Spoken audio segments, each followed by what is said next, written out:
প্রহসন ও পাতানো নির্বাচনের মাধ্যমে জনগণকে ভোটাধিকার থেকে বঞ্চিত করার অভিযোগে রাজধানীর শেরেবাংলা নগর থানার মামলায় সাবেক প্রধান নির্বাচন কমিশনার KM নুরুল হুদাকে দ্বিতীয় দফায় 4 দিনের রিমান্ডে দেয়া হয়েছে।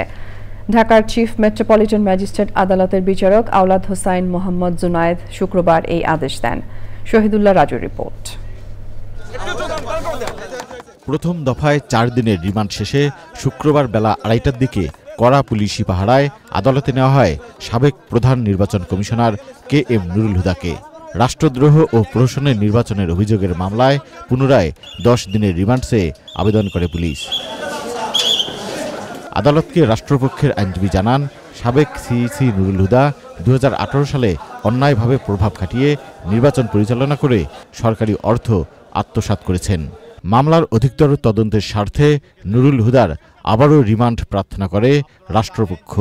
দিনের ভোট রাতে করেছেন, তার সঙ্গে তার কারা কারা জড়িত এবং সরকারের সঙ্গে তার কি ধরনের সমঝোতা এবং কিভাবে তিনি অর্থগুলো ব্যয় করেছেন এবং ডিসি এসপি সহ সকল রিটার্নিং অফিসার প্রিসাইডিং অফিসারের সঙ্গে এবং দাপ্তরিক কাজে কারা জড়িত ছিল, সচিব সহ বিভিন্ন নির্বাচন কমিশনের আরও যে বিষয়গুলো এখানে জড়িত আছে সেই জন্য তাকে আরও জিজ্ঞাসাবাদ করার প্রয়োজন। রিমান্ডের বিরোধিতা ও জামিন চেয়ে আদালতে আসামিপক্ষের আইনজীবীরা দাবি করেন, মামলায় রাষ্ট্রদ্রোহ সহ নতুন করে 3টি ধারা যুক্ত করা আইনসম্মত হয়নি।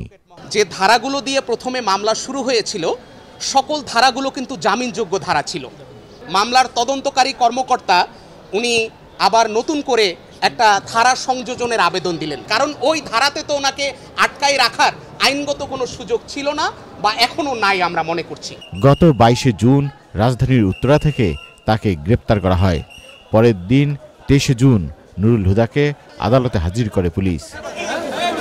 Shahidullah Raju, channel I, Dhaka. Bundle থাকলে প্রতি সেনমানিতে টাকা বাঁচবে। বিকাশ সেনমানি বান্ডেল কিনে জিতুন প্রতি লেনদেনে।